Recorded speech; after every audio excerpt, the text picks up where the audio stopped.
The Historic Review Board is an advisory board appointed by the City Council. My name is David Bullion. I'm the chair of the board. It is the function of this board to consider all applications for certificates of appropriateness for properties in a historic district and for landmarks. In considering whether to approve or disapprove of an application for a certificate of appropriateness, the Historic Review Board shall be guided by the City of Fredericksburg design guidelines and the standards and historic preservation ordinance. If anyone present wishes to speak in favor or in opposition to any item on today's agenda, please sign up on the persons to be heard sheet.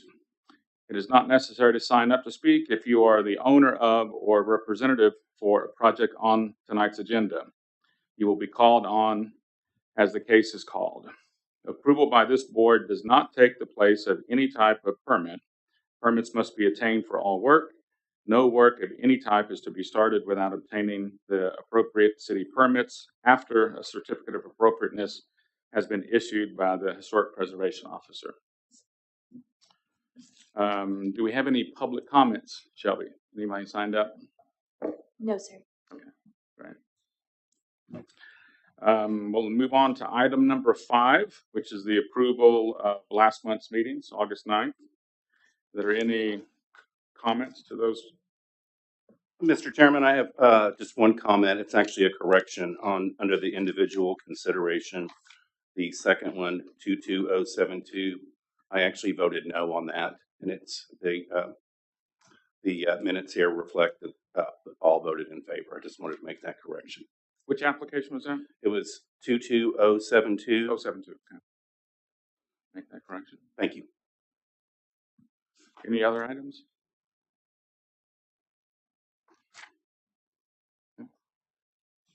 Given there's a correction, I'll take a motion to approve those as with the exception of the one correction. Anybody wants to do that? I'll second the motion. Okay. All those in favor of approving last month's agenda with the item of correction, please say aye. Aye. Those opposed, same sign. Motion carries. Moving on to the consent agenda for tonight. The consent agenda, the items under this agenda are deemed by the Historic Preservation Officer to be routine in nature and will be approved by one motion of the board adopting the staff findings and recommendation as part of this approval. The items on the consent agenda will not be discussed. Any member of the board or the public that wishes to discuss an item on the consent agenda may request that it be removed and placed on individual consideration agenda. And so let me highlight, there are 4 items on the consent agenda. Property A is 108 East Schubert. Property B, 313 West Fulton. Item C, 421 East Main. Item D, 104 South Elk. Does the board, anyone on the board like to remove any of those items for discussion? Any, how about the public? Okay. Great.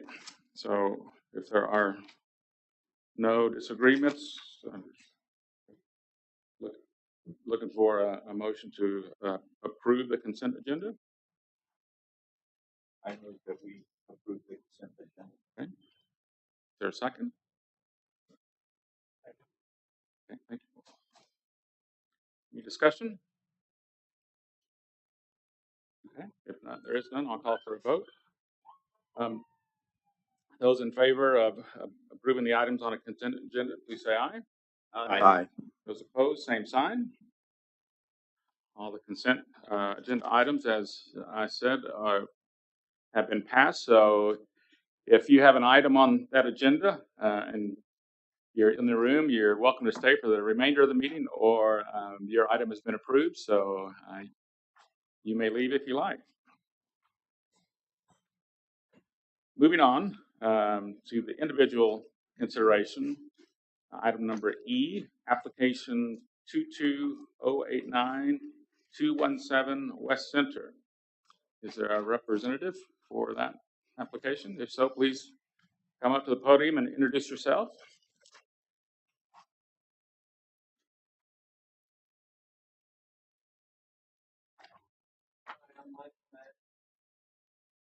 Is that makes? Can you see if that things on just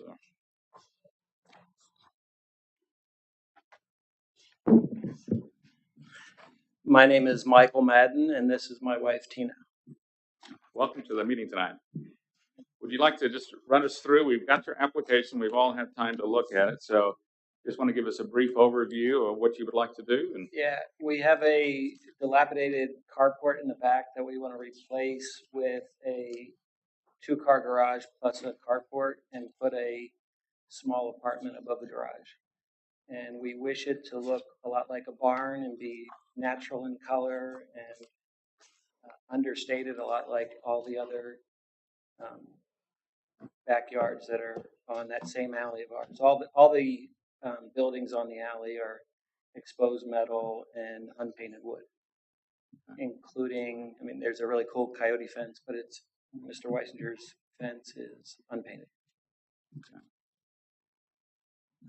so with that, Anna, would you like to walk us through the application with your findings? Sure. Case number 22-089 at 217 West Center Street. It's in an R2 zoned district, and it has a medium rating. The proposal to remove a non-historic outbuilding and construct a new accessory dwelling unit over a garage. I've cited the sections from the design guidelines, including lot coverage, site layout, accessory buildings, including height, massing, and color, and staff's findings and recommendations. The carport and attached metal shed are not historic, and staff recommends approval of the demolition. The materials and style of the new structure are in keeping with the design guidelines. The size of the proposed new auxiliary structure is less than 50% of the main house square footage, and the footprint of the new ADU is less than the footprint of the main house. This block has an alley which grants access to the rear of yards on both sides of the block. The location of proposed two-story structure will be more readily visible than a typical mid-block rear yard.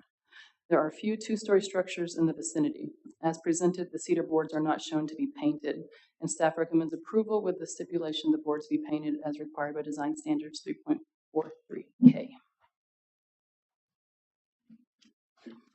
With that, open it up to the board for discussion or questions for the applicant.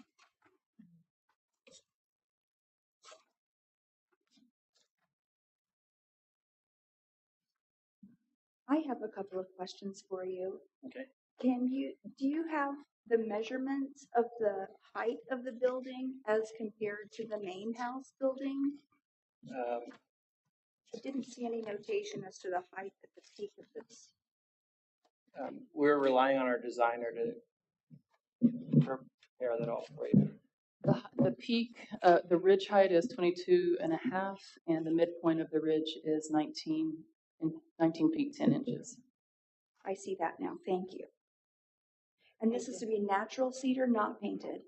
Right, our preference is for a sealed, unpainted cedar. So it'll look like, I can give you pictures of what's right across from us if you like, but Sure. it's all unpainted wood with raw exposed metal.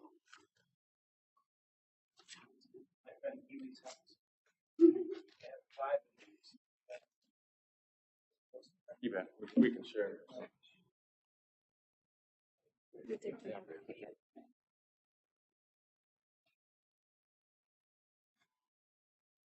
Yeah, I like the design. I would also like to point out that the front porch and the back porch also have a cedar unpainted material on it.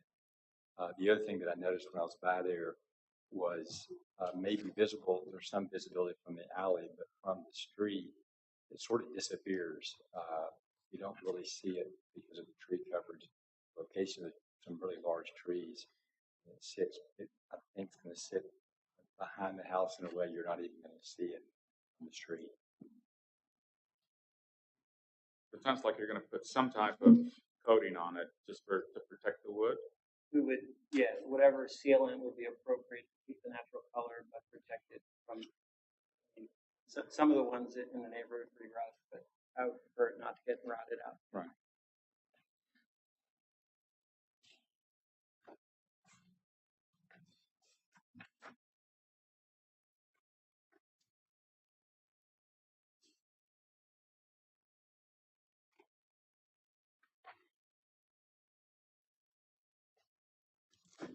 guess my comment to that is that I really like the shingle accents that are natural, but I feel like those are accents. And as I drove through the neighborhood, I felt like most of the homes were painted. And just in keeping with that cohesive fabric of the neighborhood, my preference would be to see the building painted and perhaps have some natural accents on it too. Did you But drive that's through? just, You drive through the alley? yes, sir, I did. Yeah. I mean, all the wood in the alley except for one is unpainted, and except for the house that has that large stone structure. Any other comments? I like the design. It's really pretty. Thank you. We're happy with our designer. We couldn't have done anything without her.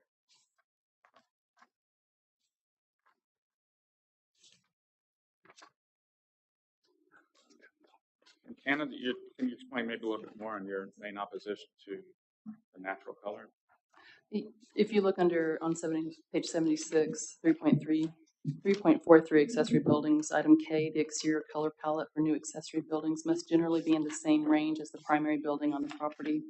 And I would agree if this was a small carport or a shed, that would be more typical to be unpainted, but to be essentially a primary structure that's going to be lived in and be more substantial than just a small shed. So it's based on the scale and Yes, and the requirement here. I guess I should point out there are natural shingles on the main house. If you look at the pictures of the house, maybe they should have been sealed up.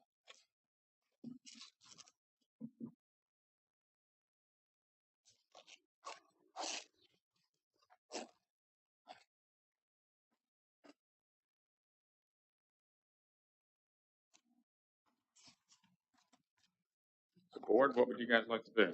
Do you Well, have additional comments or? I'm ready to make a motion.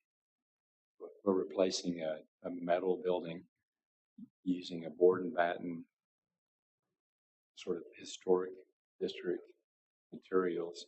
So I move that we approve application 22-09 as submitted by the applicant. I second. Any further discussion?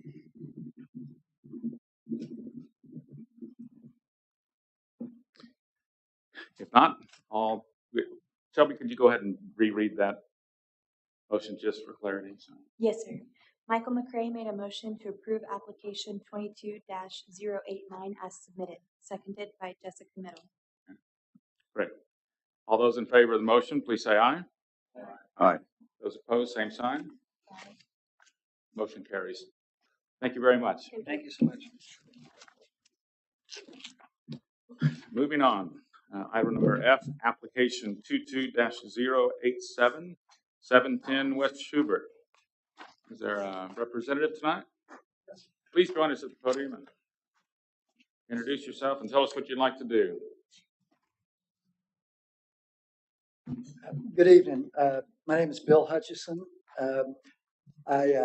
My wife, Suzanne, and my contractor friend, Mike Harper, over here with me, my support group. We bought a house at 125 West San Antonio, and Crockett about 2 years ago. Remodeled it, fixed it up, spent a lot of time there, and we've had a great time. My wife and I spent a lot of time walking and riding bicycles around town.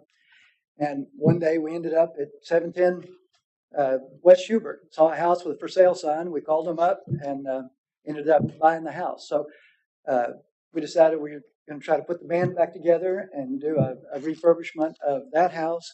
Hopefully to keep it, there's so much history in that house from the Monsignor that lived there for a little bit, and then he gave it to his protege, and his protege raised his family there, and all this stuff. So it's our intent to try to put it back as close as we can to the way it was. At the same time, trying to get rid of some of the stuff on the lot that's inconsistent with what we think it ought to look like. So I think Anna's seen my presentation. What we'd like to do is to push down an old pool house that's made of just kind of stucco. She's got a picture of it. That's actually the garage. There's an old garage in the back that they've used as a B&B that's out of character, out of architecture, and it needs to go. And then in the I guess it'd be the southwest corner, there's an old what they've called a milk cow barn, and it's really cool. And we heard that the milk cow used to sit there all day with his head out the little trap door, and everybody drive down Travis Street and see the cows with his head out. And we also heard that some of the younger kids, when the owners got older, some of his younger kids would come back from the grocery store and get in the house and steal some of his cigarettes, because he sold a lot of cigarettes from a grocery store. Steal some of his cigarettes, climb up on top of the milk cow barn and smoke cigarettes. I thought that was kind of cool too. So we want to keep that one and fix it up. There's an old. There's a lot of the house that's dilapidated. The back deck is super dilapidated. It needs to go. There's a great room that they built in 1983, I believe, that's inconsistent with the architecture of the house. It's got a real flat, low roof. It's just built with number one attention and focus on cost, and we'd rather do it a little differently. So we'd like to raise the roof and get the roof lines back to what we think are consistent with a Victorian house of that age. We'd like to tear off that deck, rebuild the deck. And then when we push down the garage in the back, we'd like to build a new kind of carport on Cherry Street. We checked with the engineering staff's office, and we had enough clearance there to be able to do kind of a circle drive off of Cherry Street and a little carport there that would give us access to the back door and easier access to the kitchen. So we want to fix it up nice. We want to fix it up really neat. We'd like for it to be kind of something that historic visitors or people that are interested in history come to Fredericksburg and they want to go look up and take a gander at. Anna, would you walk us through the application, please? Sure. So application 22-087, 710 West Schubert. This is an R1 zone property. And Mr. Hutchison's correct. The work they did on the South Crockett and San Antonio house was very nice, very well done. And thank you for the thorough presentation. Makes my job a lot easier. So essentially there's several demolitions, 2 demolitions that are recommended for approval. And then the alterations to the back of the house, which were those were 1983 additions. So recommending approval for the changes to the 1983 additions. The only concern really was maybe the size of the porte-cochere carport. Let's see. So item D, the proposed new porte-cochere will be highly visible because of its size and location, and it does not meet the standard for 15 feet between the main structure and addition. As proposed, it is aligned with the rear wall of the main portion of the house and is only 6 foot 3 inches offset from the house. It's proposed to be 48 feet in length. The standard large parking size is 20 feet in length. Staff recommends the size of the porte-cochere be reduced to minimize the visual impact. The proposed layout is not typical for the district, as garages are usually at the rear of the property. Another option would be to access from Travis Street. But staff is recommending approval of all the other items. So it sounds like the only issue, at least with city staff, is the size of your carport and the entry of it. So any comments to Anna's? Yeah, I do. 2 things. We didn't want to redo the garage at the back of the lot because if you're in the middle of the lot or on the back porch and you're looking across these trees, these pecan trees are just fabulous, and this wonderful backdrop of a dark, deep green, and to put a structure back there, a utility structure back there, I didn't want to do it. There's a really ugly power pole and some power lines that come right down Cherry Street. And we thought, well, maybe we can kill several birds with one stone. If we put it on Cherry, maybe we could kind of diminish the impact of that power line visibly.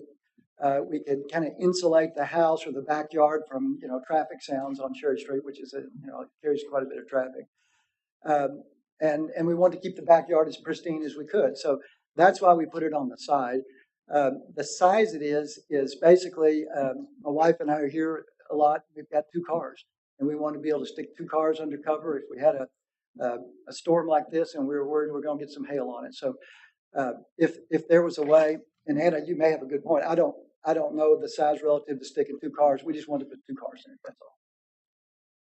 Anna, did you discuss maybe an entry just a normal garage on the entry on the Cherry side, perpendicular with a normal garage, side by side as opposed to, or not? I think I may have talked to your designer about that, Ms. Galley. I think that would be another potential alternative, to have a single entrance off of Cherry. Backing out onto Cherry might be a little bit more problematic. That was the issue, is that we didn't want to be backing into Cherry Street with traffic coming through there, because there's not a stop sign at those streets, and so people come through there, speed limit may be 30, but they're coming a little quicker. Board, what do you guys think? Discussion or question? Yeah, I like the design a lot. The one part of it that I do have a little bit of trouble with is what's on the screen now. It's a pretty prominent location because it's a block-to-block lot, a pretty busy street. I guess I had two questions. One, are you intending to put any sort of fence or landscaping that would block or cover this long wall? Yeah, it's actually set back. What's the setback there? I think it's a 15-foot setback, and right now there's a bunch of they had a bunch of plants and gravel and stuff there. So our intent was, Mike is a wonderful landscape architect, and he's done a lot of landscape work for me over on San Antonio. And our plan was to landscape that in a manner that made kind of the fence and the wall try to go away as best we could. So it would have intensive landscape along there, and even on the interior wall, it would have interior fence. It would have really intensive landscape. So there is going to be a fence between the street and not where the garage is. That Okay. would be the fence. Effectively, that would be the fence. But we would put some landscape along that to try to minimize impact of that. Can you go back to that one more time, Anna? Did y'all consider, and again, I love the designer that did this, but the windows, trying to match the house windows or trying to do something that breaks up this long. We went round and round about the windows. The first time she did the windows, I said it looked like a subway car. And we changed it 4 or 5 times. We made them bigger. We changed the design. We did try with the vertical windows that you see on the house. And when we did that, it was like we were trying to make a new structure like the old. And it's not. This is a new structure carport, and it's not the old Victorian house built in 1904. So we thought instead of trying to be something it's not, let's make it a really cool carport. So we didn't try to mimic the house as much as we might have. The other reason is if those windows go, 12, 18 inches from the floor in the house. And if we did that, we were afraid that, whatever security, or when you try to put your car in a garage or in a carport, try to keep it kind of under wraps from the street. And we thought that would just expose everything maybe more than we wanted. But the main reason is that it's a garage, and we wanted it to be a really cool garage, not trying to be the Victorian house. I don't know whether that's right or wrong. This is what we did. So it's only enclosed on one side and open on 3? Open on 3 sides, correct.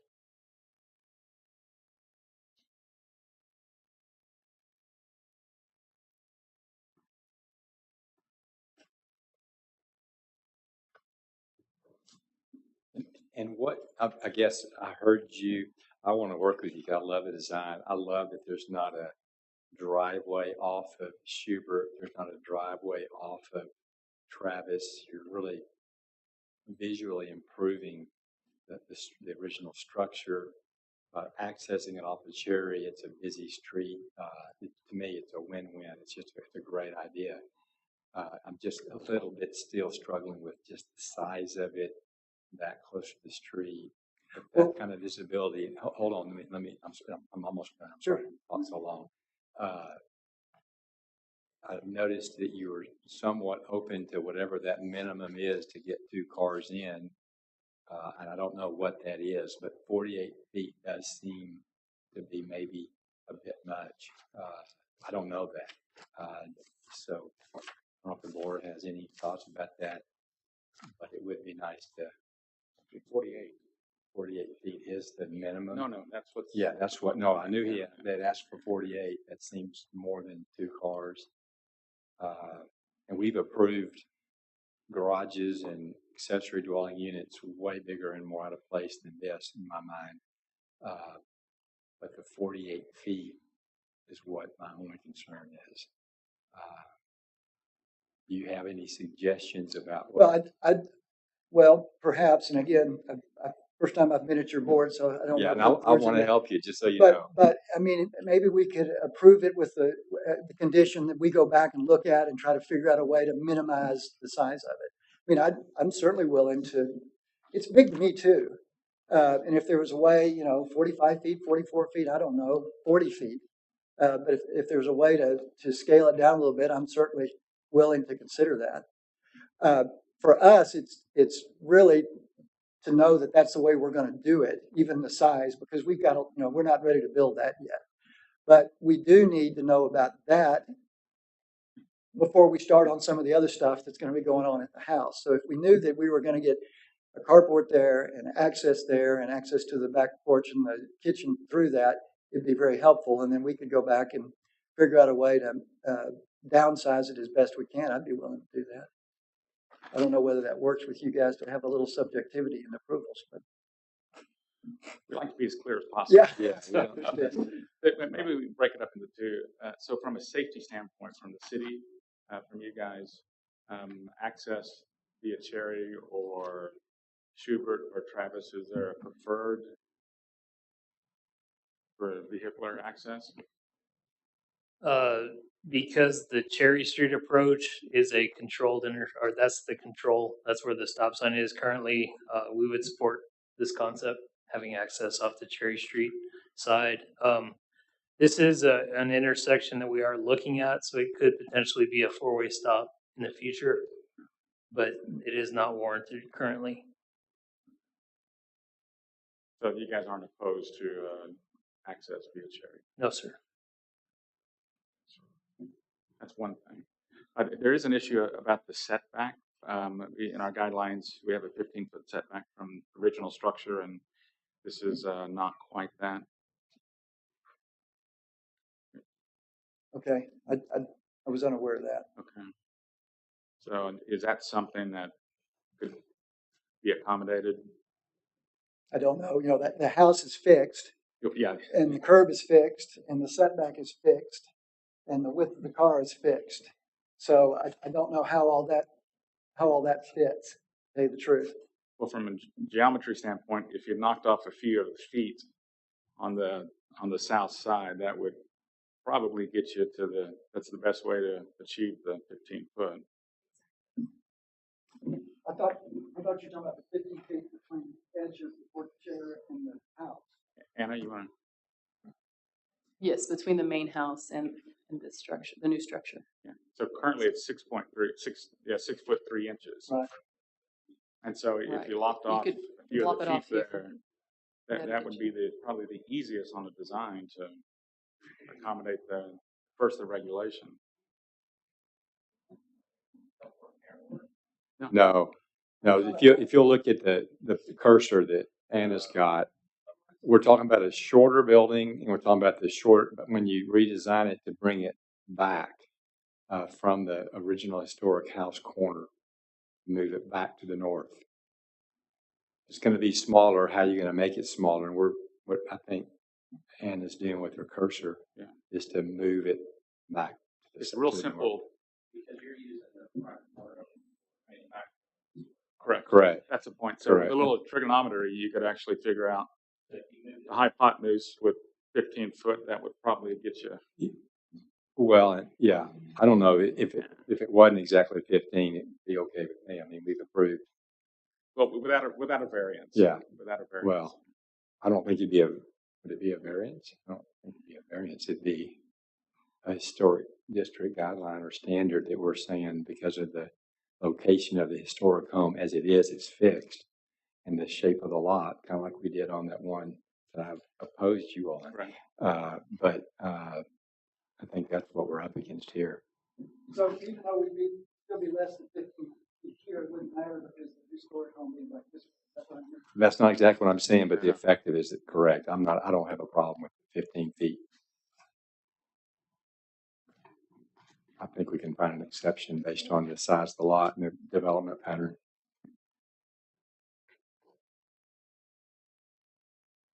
And I think we're left with the length, trying to solve that.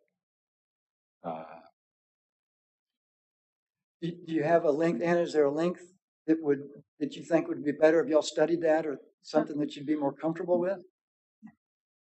Just based on, a 20-foot is considered a large size parking spot, so 20 times 2, 40, and I'm not sure if this would be 8 feet, if that would get you at 40, but I could see if you sliced it right there, and shortened it from that point, that might get you close. So like a Suburban is like 18 feet, so that would be 2 Suburbans. So And I know there's probably an issue with entry from into your carport, so you can't have too much of an arc. Well, yeah, but we could still have the same angle, just pull it back, a little more drive. I don't know how, I'd be willing to do that. That's a equation with a lot of variables. So I don't know how I'm gonna leave that to y'all. It's not that. But basically, if someone would care to do a motion with the dimensions of that, and either including the setback or a variance to the setback, that would. You could actually put a double car garage facing the street. Just set it back into that back porch and put your storage to the right of the garage. You have plenty of room to put a 2-car garage facing the street. Yes, sir. We prefer this. We spent a lot of time looking at a 90-degree drive-in garage, and we looked at this. We prefer this.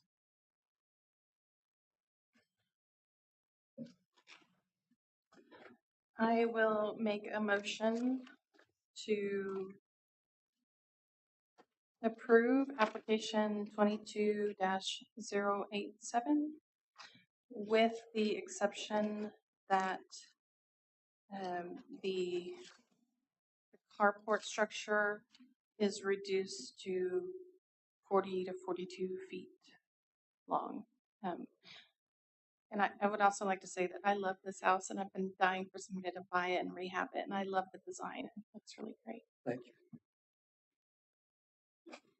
Just for clarification, Jessica, were we also approving it based on the reduction?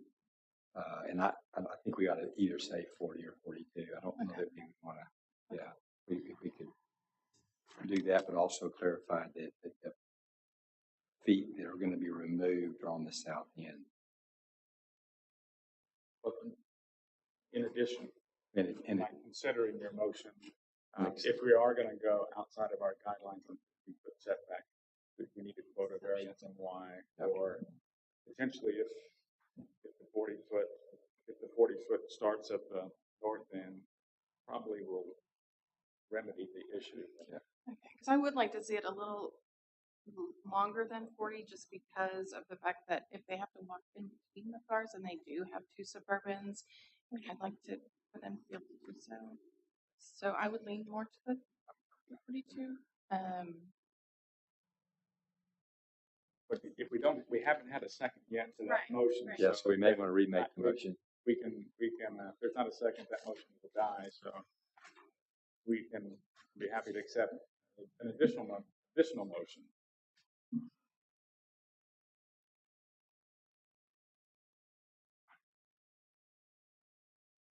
Want to go?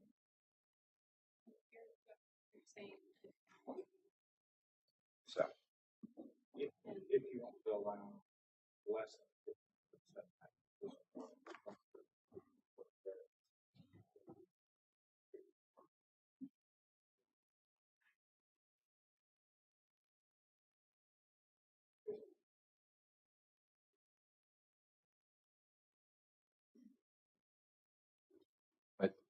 But I would think we would want to include in the motion a site to the the exception of an irregular lot size thing. Whatever you want to do on that, but Yeah. we need to have it in the motion. Correct. If it's a- If you add that in, we think it would be remedied, but if it's not quite done, it's an exception statement. So before we get to the motion, let's maybe have just a side conversation on the variance to the 15-foot. So, Mike, you're under the impression that variance is allowable. Anybody else have any separate thoughts? And what we're talking about is from the north. I guess it's the northwest corner of the original structure. Currently, as designed, it's only the new structure is 6 foot 3 inches, and our guidelines recommend 15 feet.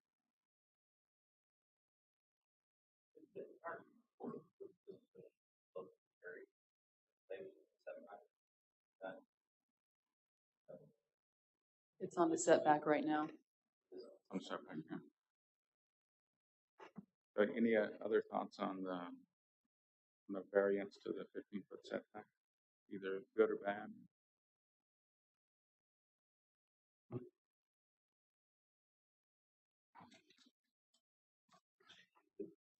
The exception that I'm citing was the exception cited in application 22-044 that a motion was made and passed. That's the 110 North Bowie property that this board had some similar issue, but there was existing historic structures. Irregular lots. That was the correct.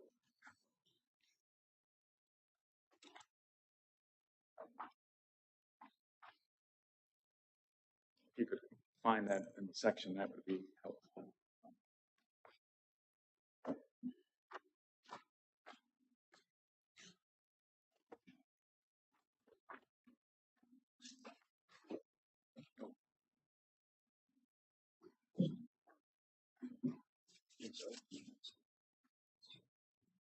One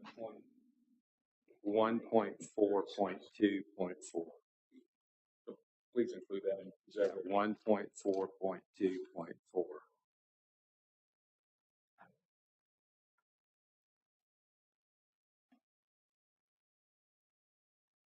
Thanks for being patient. Sure. I understand. So, be happy to accept the motion. Yeah. That's fine. Previous motion.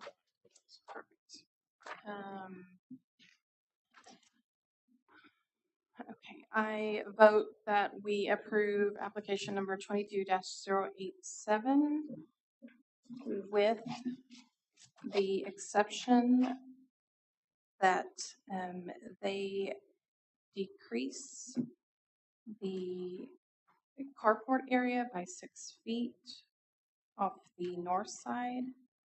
No, south side. South side, I'm sorry, the south side of the property. And make an exception to the 15-foot guidelines that based off of regular lot size, based off of the Fredericksburg guidelines, section 1.4.2.4. I second that. Any further discussions? Mr. Hutchinson.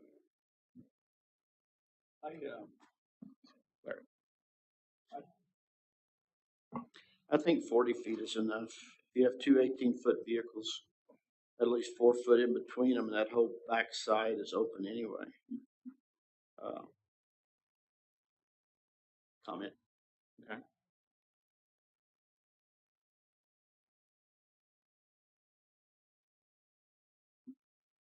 Any further discussion? Shelby, would you be kind and read it? It's kind of like going through wordsmithing over there, so it's going to sound a lot better. Go ahead, Shelby. Jessica Middle made a motion to approve application 22-087 with the exception that the carport is reduced by 6 feet from the south side of the property and reference an exception for irregular lot size 1.4.2.4 4 regarding the requirement for 15 feet of separation from the historical property, seconded by Michael McCray. All those in favor of the motion, please say aye. Aye. Those opposed, same sign. Motion carries. So are you clear on the instructions? Yes, I would ask Anna, do I need resubmit or just comply? As long as your building set, the drawings you submit to the building department comply, then you're good. Okay, great. Thank you. Thank you very much. Look forward to Yep. seeing it when it's done. Thank you. Moving on, item number G, application 22-093-206 North Milam. The President, please come up and tell us what you'd like to do. Good evening, folks. My name is Ken Satterley. I am the developer, or should I say redeveloper, of 206 North Milam. We are here tonight with my wife and our leasing agent, Jeremy Peterson, and our sign designer, Bruce Moore, to ask for your approval to a revised sign program for the front of our building. This revision results in conversation that we've had with staff, Anna in particular, about reducing the size of the single sign that we originally proposed, which I do believe was within the code, which is why Bruce designed it that way. But taking into consideration the neighborhood, the flavor of the historical district, I always recommended that we go with two smaller signs, two 8-foot signs, at either end of the property, and that is the crux of what we're applying for tonight for your approval. We also are asking for your consideration in the placement of the signs on the fascia of the building. And if you can picture the structure, many of you have probably been in it over the years. Walking from the front to the back, our occupants are leasing space on either side of a promenade that is really a feature of the building. As such, there are tenants that are further in the back, and we're only afforded the opportunity to put tenant names for two tenants on the fascia. So the two front tenants, if you will not also have signage on the two smaller street signs. Those panels will be reserved for the other tenants in the project. I did notice one thing on the application or on the write-up tonight that I think is maybe in error, where it says specifically that we're asking for 193 square feet of wall signage. In actuality, the total signage is 193 square feet. The wall signage is about 120 of that. I think our limit technically is 80. In order to get to 80, I would have to remove the words Milam, Fredericksburg, and Texas from the primary signage of the building. So we were encouraged to come back before you and ask for your consideration. That's what we're here for. Great. Anna, you want to walk us through? Sure. And obviously you guys haven't seen much signage. This is a very unique situation in the historic district that we have a shopping center like this in the middle of the historic district. And generally I do approve signage administratively.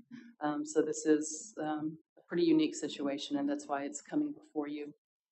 And when they initially had submitted, it was a 15-foot tall sign, which our sign guy, Ray Ortegon, could have approved outright, but anything in the historic district I look at. And so we had talked about how to make that more pedestrian friendly.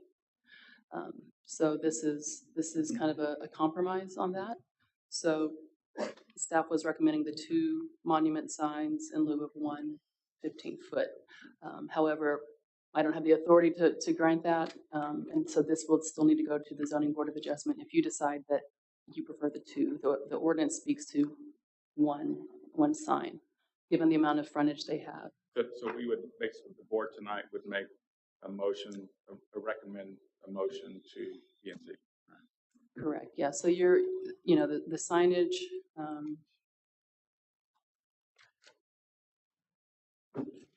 your purview of the signage speaks usually to a historic property, right? But it also, the design guidelines say that a low-rated building, signage on a low-rated building can really impact the district. So thinking about, size, location, color to a certain extent, the aesthetics of the sign are really more of your purview. The only question I have is, when are you going to be open? Because I live really close to it. I There's- can't wait till it's open. It's a wonderful design. There's a lot of history in Fredericksburg, and we're in a historical district, but this building has a history of its own. And we have discovered it every step of the way. With a little luck and a little less rain, I think we will have tenants open in November. 2 or 3, I hope. We're jumping through some hoops with our backyard designs that we have to get approved, but We have a lot more rain in this December. So we'll deal with it. The roof is on, so we're happy. good. Right. Questions I for just you have guys? one question, and you might have addressed it already, but if your tenant is on one sign, are they on both signs, or they're different tenants on each sign? No, because of the nature of the two sides and there being two signs, they'll be sort of reversed, if you will. So there are 8 tenants inside the building and 2 in the programmable community yard in the back. The 2 tenants in the front of the building are Fresh Pickens and Nobility. Nobility is a tea shop that some of you may be familiar with. I know there's one in Kerrville, and most of you are very familiar with Fresh Pickens. They will not be on those signs out in front. Great. And I was noticing on the north side of the building, it had been painted. Is that going to remain, or? Mr. McRae, we didn't do that. Okay. The gentleman who bought the house on the corner did that. And I think he believes that it's his property. And he's an attorney. He's a personal injury attorney. I think he's in San Antonio. And he said, I don't want to have my staff serve you with papers. So we're kind of in a quandary. We didn't want it painted. My wife spent 4 months and did an extremely good job putting together an art contest. And we had 50 applicants. We awarded cash prizes to the first 3 finishers and honorary mentions after that, all of whom are anxious. The winner was to have painted her mural in our backyard, sort of like an Instagrammable picture. And it broke her heart when those murals showed up on the side of our building. So, I haven't pursued it one way or the other, but we didn't paint those. Right. Aren't they out of compliance? We have strict policy against murals, don't we? The city does. Excuse me, not us, but.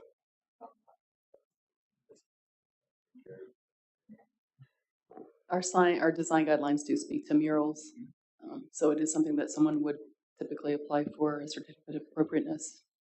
So currently, the owner is out of compliance because they don't have a C of A for that, correct? Correct. And I'm not asking for one. So, is there any way the city can help the applicant? Daniel, you want to lean into this?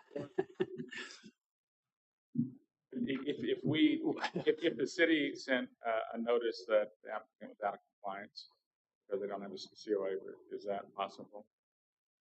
Well, I mean, theoretically, yes, but I think the underlying issue is whose property is it, and who painted it. If the person painted it didn't own the property, then that's probably not something the city would become a party to. And as far as enforcing a property owner being out of compliance when they weren't the actor that committed the offense, if you will, that would probably limit maybe the desire to prosecute it. So, I mean, it's probably something we can work out. I don't know that going after sort of innocent property owner would be the best way to accomplish that. This is the first I've heard about this. So Who owns? I don't know. I don't know who it is. We know who it is. I mean, it could potentially be a criminal offense for the person that painted the other person's property. But it would depend on the intent. I mean, is there a true, dispute as to who owns it or where the property is? I think that would be the sort of determining factor. Well, I'm quite sure that we own it. It is our building, I think, all the way through to that side. So we were taken aback by it. He bought the property, told us he was thinking of moving into it, and then he's turned it into a rental. He's not finished yet. And I think he thought that was just a really cool thing to put on the back of our building for his guests to be able to see. Well, I think most of his guests will spend their time in our building, not looking at the side of it. At least we hope. It's a topic for another day, but I hope I answered your question. Yeah. It's a current issue that we're dealing I'm with. glad I asked. Yeah. Golly. I move that we approve application 22-093 as submitted. I'll second. Okay. Is this an approval or a recommendation to P&Z? We approve it, and then it's up to P&Z to adopt or change or take it back. Just for clarity. So HRB needs to approve the design and also the recommendation that there be 2 signs instead of 1. The zoning board of adjustment will have to actually grant a variance for there to be 2 signs because the ordinance only says you can have 1, period. So it's a dual approvals are necessary. And the application as submitted will suffice that. Any further discussion? Anyone concerned that they're lighted?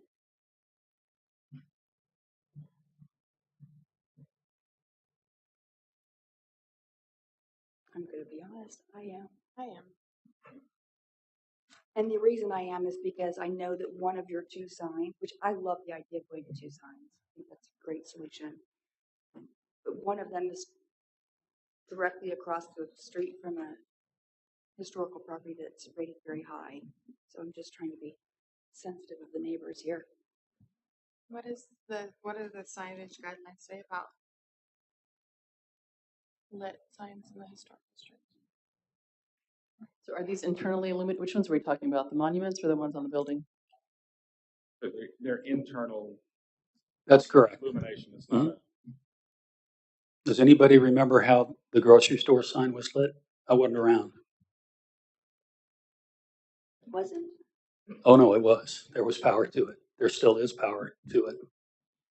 So at some point it was intended to be lit, but I don't know if it was internal or.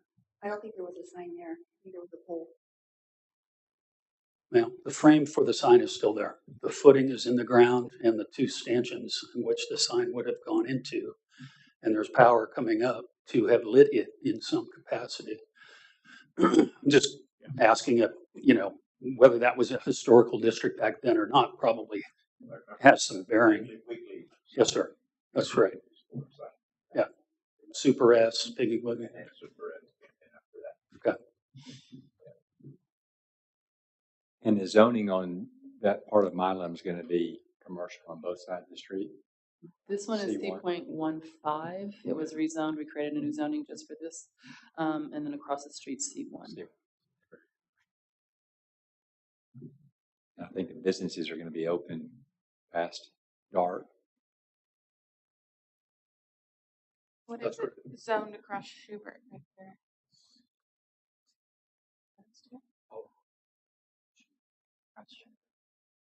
Did you ask what is across Schubert? What is it zoned? Oh, Probably Is R2. R2. R2, I know, goes down Schubert the other way.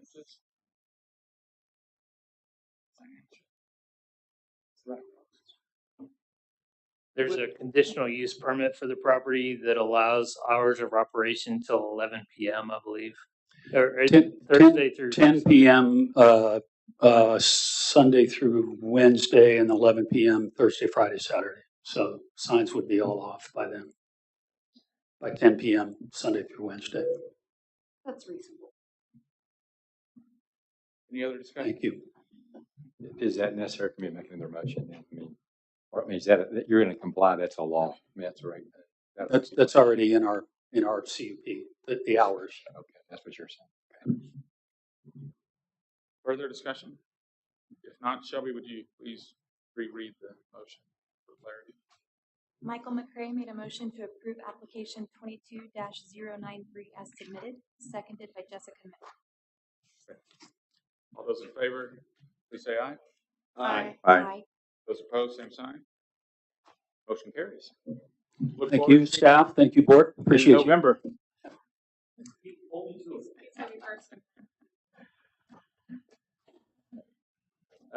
Item number 7, other discussion items.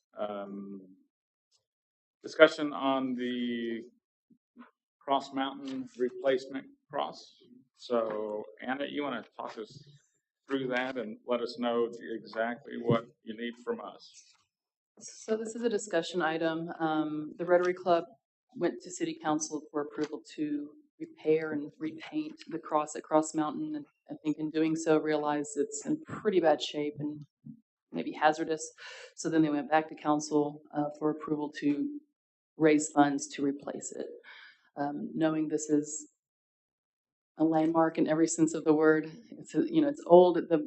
My understanding is the one there has been there since 1941, and it's obviously lit and it's highly visible intentionally, and replacement will no doubtedly cause a ruckus in town. So before they went too far in the design process, wanted to get some feedback from this board on what you thought might be appropriate. It is not a local landmark, but it is a state archaeological designated area.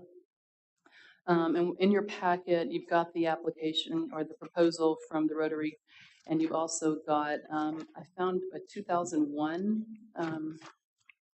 plan. I don't know that it was adopted by City Council, but it gave some good background.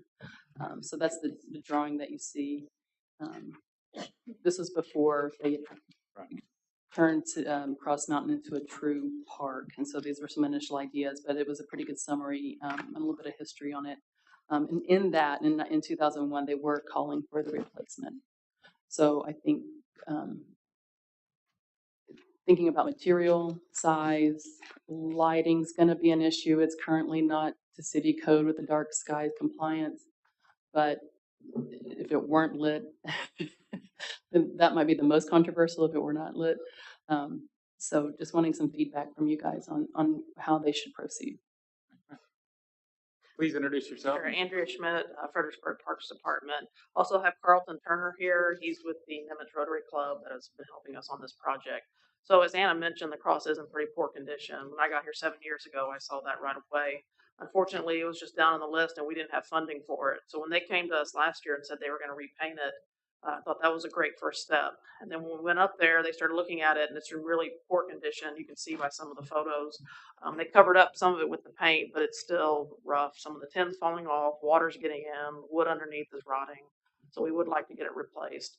The recommendation is to do it with metal, which is something that'll be there a long time.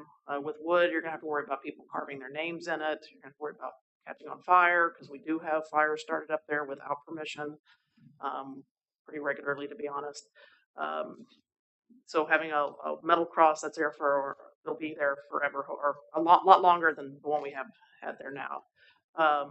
They are going to be doing a fundraiser later this year. They're doing a golf tournament. And then we are working with the electric department to try to make this dark skies compliant so that it will be lit, but it will follow the city's guidelines. So right now we have in the packet are 2 different designs. One's around it and one's more as corners on the design. So I don't know if y'all had a preference one way or the other on that or any other items you wanted us to consider. Thank you. And thanks to the Rotary for offering to fund it and do it. So, discussion from the board. What do you guys think? I think it's a good project.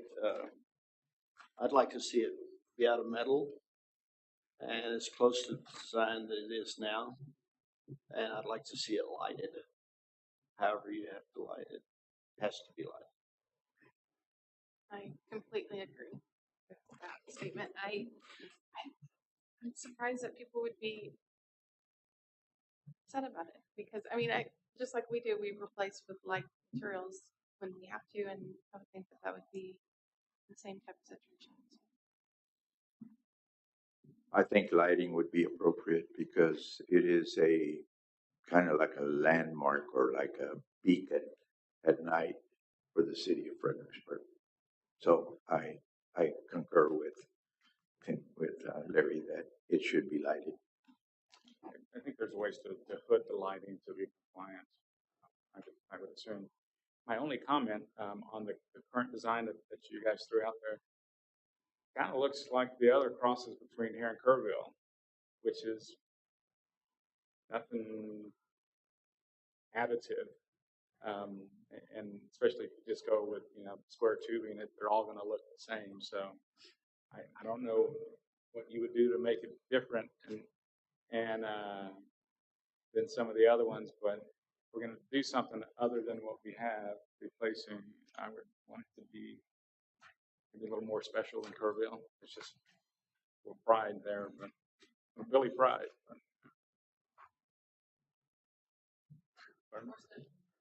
Well, maybe we strike that from the notes here. But if you know what I'm getting at, I think the square design that we have now is really good, as opposed to the angles. Okay. I agree. I would like to see that it look the same, but new. It's easier to attach lights to. There was some discussion on how we were going to do the lights on a curved cross. That was going to be a lot more difficult than having something square. So Larry, what you're saying is the same size, the same form, everything's the same, but be okay that the entire thing is made of metal. Yeah, maybe welded plate or something, right? As opposed to just some oil.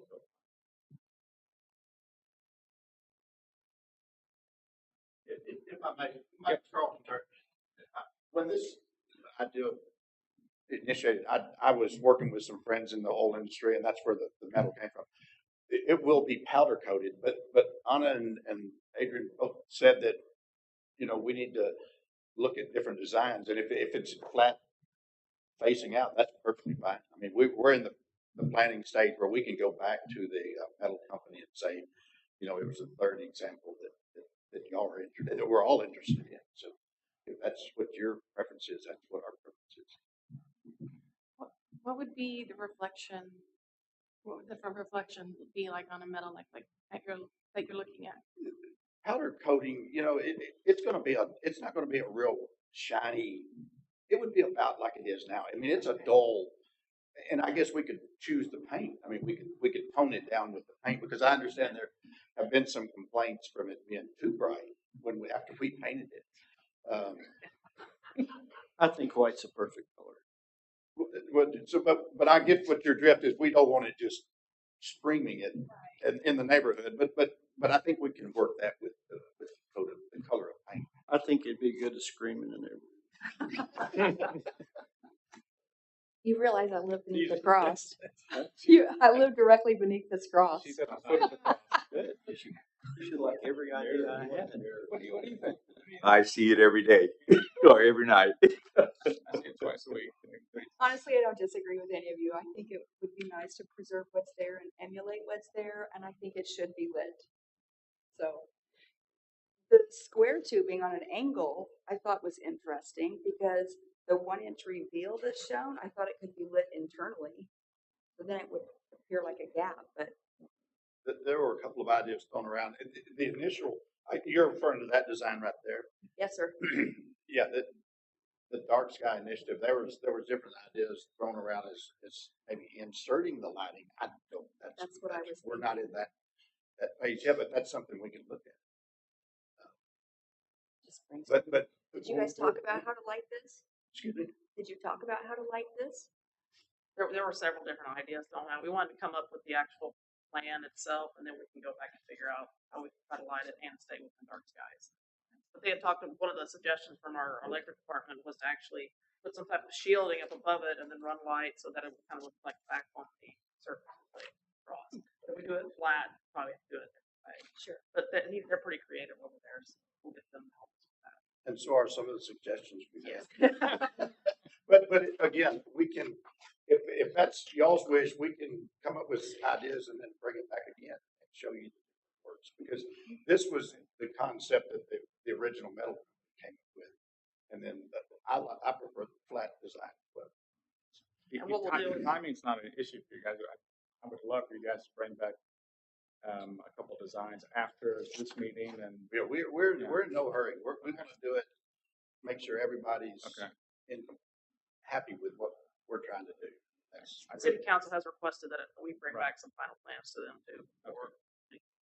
I think if you get through us, I think that will carry a better weight with city council. That Lisa's gone through with fun pass. Yeah, our first step is, as Andrew said, is a alternative next month. So that's the initial step, and we're not throwing out there any ideas of completion dates or anything like that.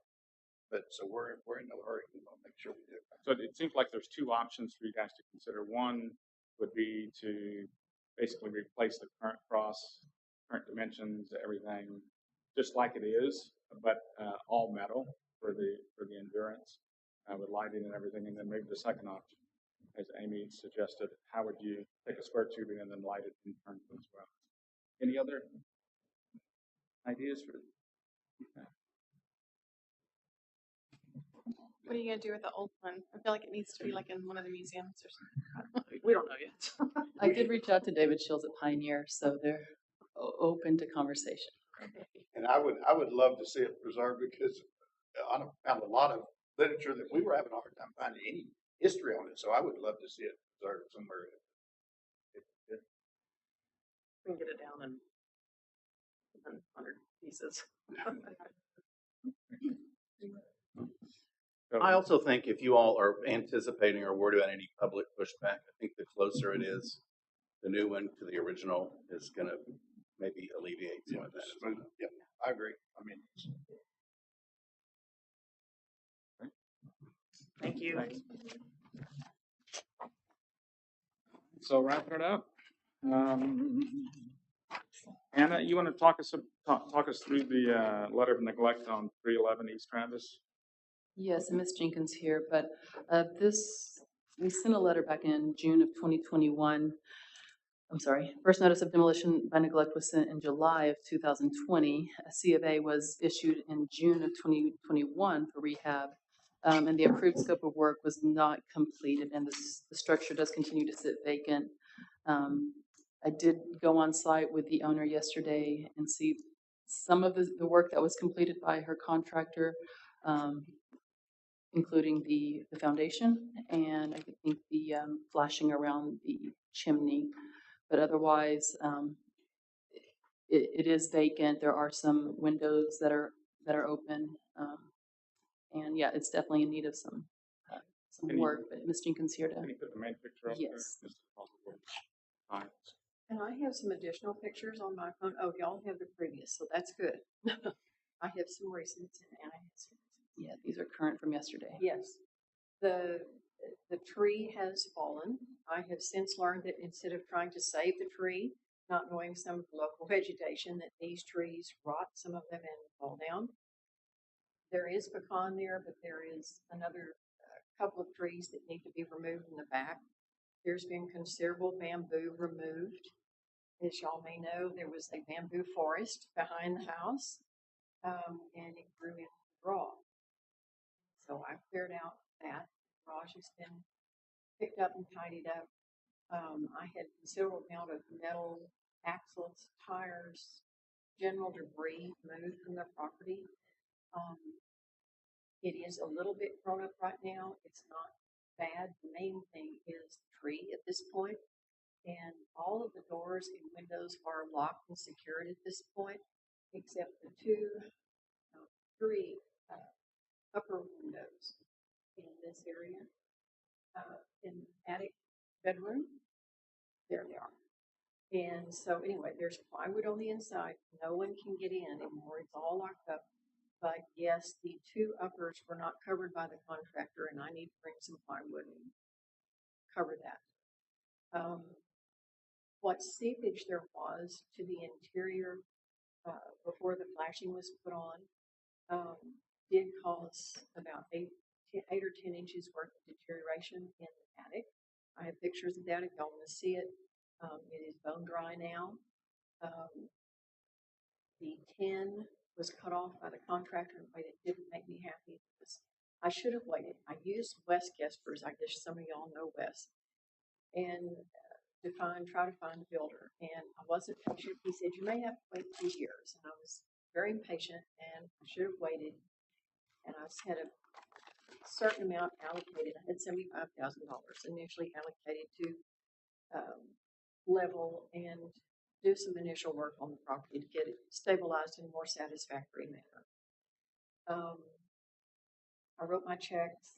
I didn't get the process completed. The only thing I got out of that process was the flashing and the bamboo removed. And I'm out that. I may never get that back. I have spoken to an attorney about it, but the gentleman that is the contractor's wife literally frightened me and my children. He was on pain medication for a couple of years, so his wife tells me. He stormed out of the house over a disagreement about why they cut a hole in my floor that will now have to be repaired and matched, and just additional problems. That was the bathroom. That was a leaky bathroom. We had a faucet recently owned one of it, but that was salvaged. That's kind of safe. This is going to be the footprint of the bathroom. Anyway, he stormed out. He's a gun collector. He sells guns. Just his whole manner of talking about the military. I may have overreacted. I don't know the man well enough, but it did scare us. And I avoided Fredericksburg for quite some time. I didn't want to run into him. Now, y'all may think I'm nuts for that, but that is genuine. I homeschool. I take my children with me everywhere. It frightened them even in Walgreens when we saw him a few months ago. So I will be glad. The plywood over the windows, I have not covered that capital. I will probably have to go out and secure other financing to get this house worked on.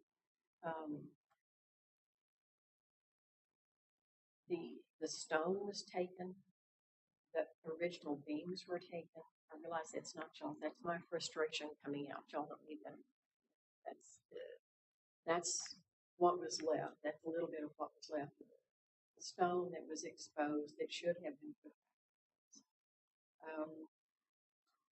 Ann and I've discussed, I don't want it painted. It's never been painted that I can tell from anything on the galvanization. And so I'd like to leave it that way. Pick a historically correct color for the trim. I may just go back to white. I don't know. And submit a true plan to y'all so that it is done appropriately when I get to that point. But I don't want to promise you I'm going to do a whole bunch of renovation, because not getting my capital back to do the initial work on the property is a problem for me as a rancher and a non-resident here. I don't want to get it wrong again. I don't want to get in a hurry again and get nailed. So I don't know what your comments will be, but the floor didn't even creak when you walked. It's not unstable. The roof does not leak like a sieve. Any of you who want to take the time to walk through the house to see that the framing, the interior roof, you can see all the original shingles upstairs. It's really cool.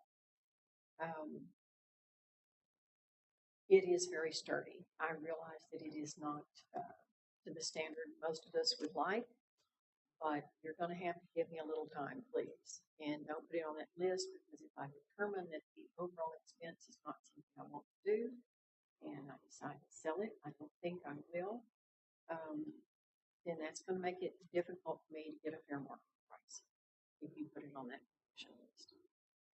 So I'd like to hear your comments.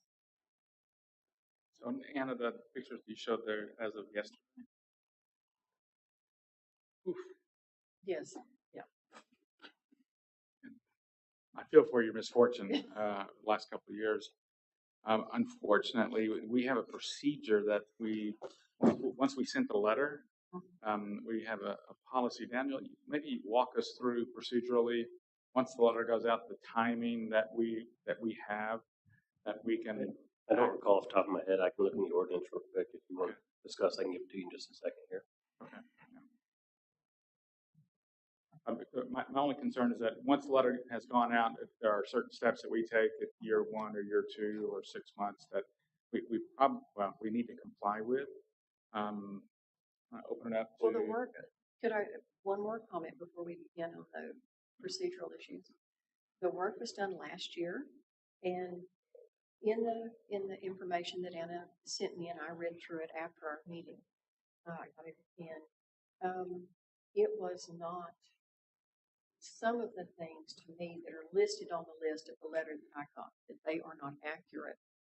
And that's probably what I have the most problem with. There was work done. There was cleanup done in preparation for other work to be done. But to say that the house is going to buckle and fall down, was one corner off due to cedar posts, being that old, they rot. One corner sank. The floor didn't even creak. It does not have termite damage. It has one small spot in the kitchen that I don't know how many years ago had some termite damage. Nothing was eaten up underneath. I had it inspected.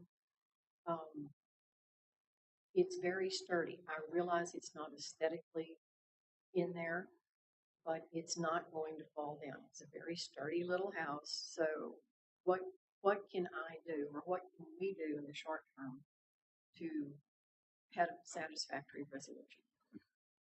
So, board members, what discussion? What do you guys think? Where we're at? Well, it's just unclear to me what the letter said. I don't think we have a copy of the letter. It's in the packet. What is the owner being requested to do specifically that she hasn't done?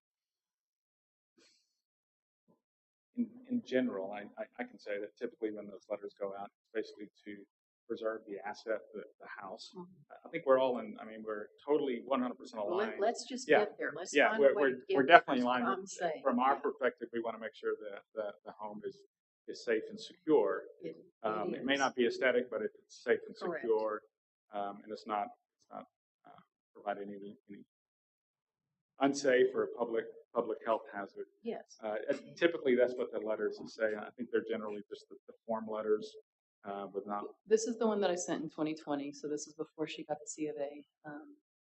The wood decay, pest and moisture infiltration, general deterioration, deteriorated or inadequate foundations, deterioration or defects in paint, coating systems, or flashing resulting in destructive moisture penetration or rot, members of ceilings, roofs, and their support system, or the other horizontal members which sag, split, or buckle due to defective material, workmanship, or deterioration. So the section of code that deals with this talks about the first letter, which obviously went out 2 years ago. Right. And they're supposed to present a plan within 30 days. She took longer than 30 days, but she got a certificate of appropriateness in June of 2021. So now this would be the subsequent determination. And you went out there yesterday for a visual inspection. So based on your opinion yesterday, those items that were in original letter, have they been addressed or not? The foundation has been addressed. I would say there's definitely still general deterioration. Deterioration of defects in paint and coating systems, especially around the windows. Windows are all defective, and they may be blocked in from, some of them are screened from the interior, but the windows themselves are defective. Well, some have been removed to be reglazed, and they're inside. And like I said, any of y'all are very welcome to come over this evening or anytime to arrange to meet so that you see what condition the interior is. So it sounds like a portion of the items have been addressed, maybe a quarter of the items, but there's still several outstanding items to basically keep the building safe and secure. I guess that's what we're most interested in. the timing of that. Now, Daniel, I don't know if you've had time to. I have, and given the time that's passed since the initial letter was sent, and some things have happened. I mean, my recommendation would be that if the board finds that there is demolition by neglect, that we would essentially start this process over again today, based on the facts as they exist today, which would be essentially notifying the owner that they've got 30 days to either remedy the defects or present a plan to you that would, to the board, that would suffice, to remedy those within a reasonable period of time.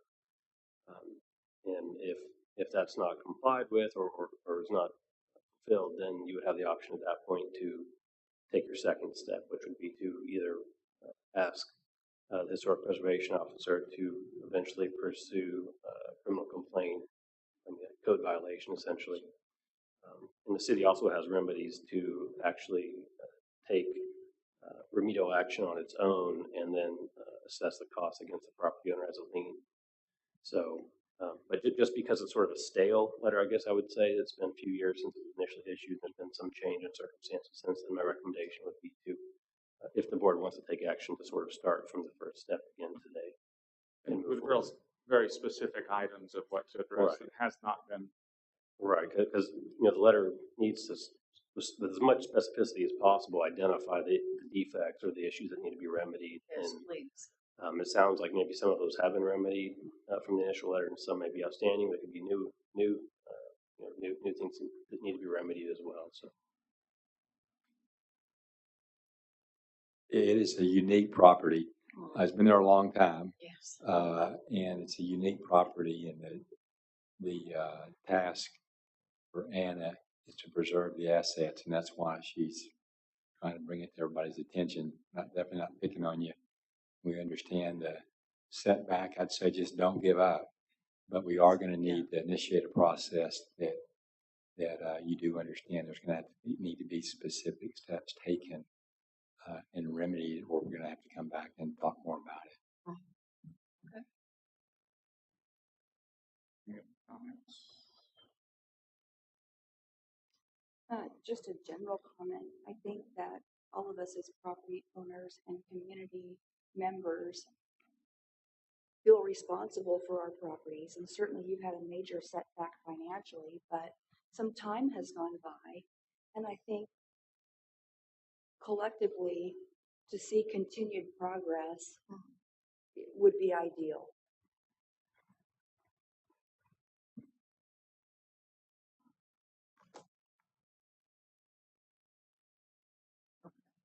Well, so I know what I'm trying to do. I need to submit a form about what my plans are for the So house. what it sounds like what's going to happen I need is something in writing.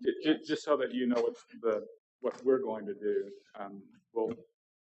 We will send another demolition by neglect letter to you, and it will outline specifically the items that you have not addressed from the previous letter. And I think on that one, you have 30 days to comply with returning back to this board a plan of action that basically says what you're going to do and when you're going to do it. And we'll go from there. Okay. Yeah. All right. So, any other comments from city staff or board? I would certainly secure that attic window as soon as you can. Some plywood on it. Thank you. Thanks. Yeah. All right. Thank you. Any other items for tonight's agenda? I don't see anything. Is there anything that slipped in, Anna? I just sent you guys an opportunity for training. It's a webinar, and it's by the National Association of Preservation Commissioners, so your colleagues across the country. So if you wanted to watch that webinar, you can come to City Hall, and we'll have that up in the training room.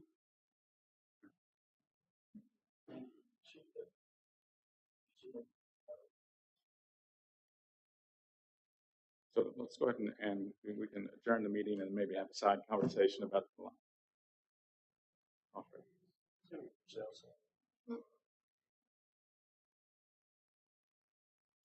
So is there a motion to adjourn? I make a motion to adjourn. All those in favor? Aye. Okay, so now that recorder's off.